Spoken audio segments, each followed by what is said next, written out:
everyone, it's time again to recap the latest news from the solar PV industry, compiled by the American Solar Energy Society.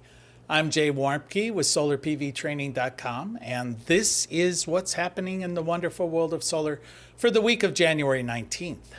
The Biden administration has announced a couple of significant executive actions at the very end of their tenure that will affect the solar energy industry for years to come. Last Tuesday, he signed an executive order to accelerate the development of data centers to enable artificial intelligence, while also ensuring that these new facilities are powered through emissions-free energy sources for their electricity. Growth of AI could lead data centers to consume as much as 9% of all of the United States electricity by the year 2030, according to the Electric Power Research Institute. The DoD and the DOE, or the Department of Defense and the Department of Energy, will select sites that the private sector can build these AI data centers and put clean energy facilities located near them based on the accessibility of high-capacity transmission infrastructure. This all according to the White House.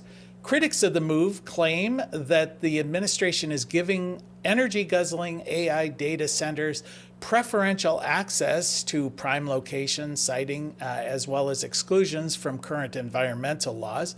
Big tech companies will get more subsidies and special treatments, according to the Citizens Action Coalition.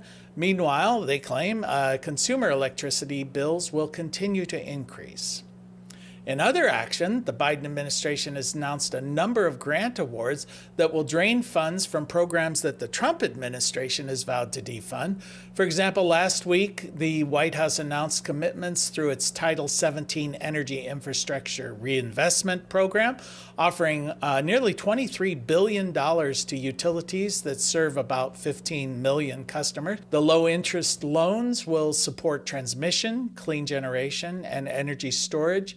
And in the last days of the administration, the Biden administration has also allocated $74 billion of funding for climate initiatives before Donald Trump's inauguration, leaving only $20 billion vulnerable to potential rollbacks by the incoming president. The industry analysts point out that it may be difficult for the incoming administration to defund the remaining projects because nearly 75% of these federal funds are targeted at rural conservative districts.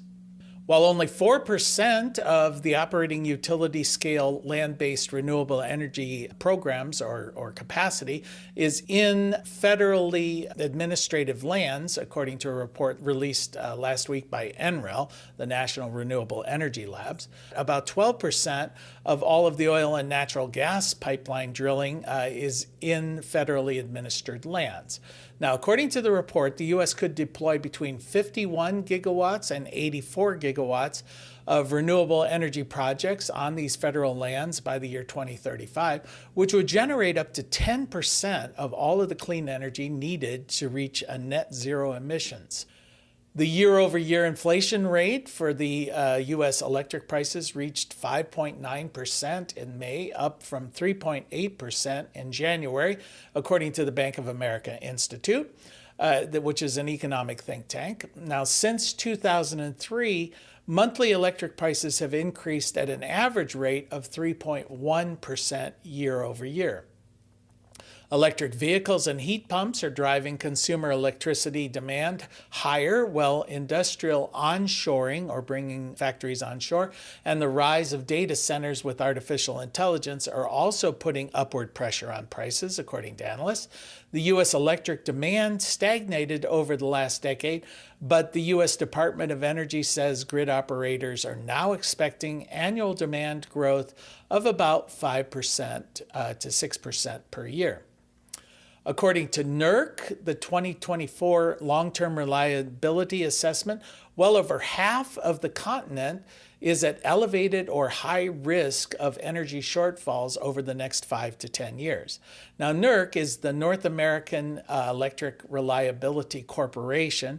They're responsible for the reliability and security of bulk power systems, or basically utility power systems, operating in the United States, Canada, and part of Mexico.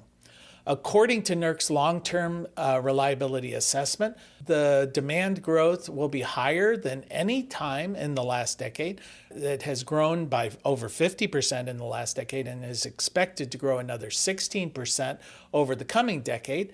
At the same time, planned retirements for existing fossil fuel and nuclear power plants, coupled with long approval times for new power plants, put a huge strain on the system. Current plans are to retire about 75% of all of the existing coal-fired power plants by 2030.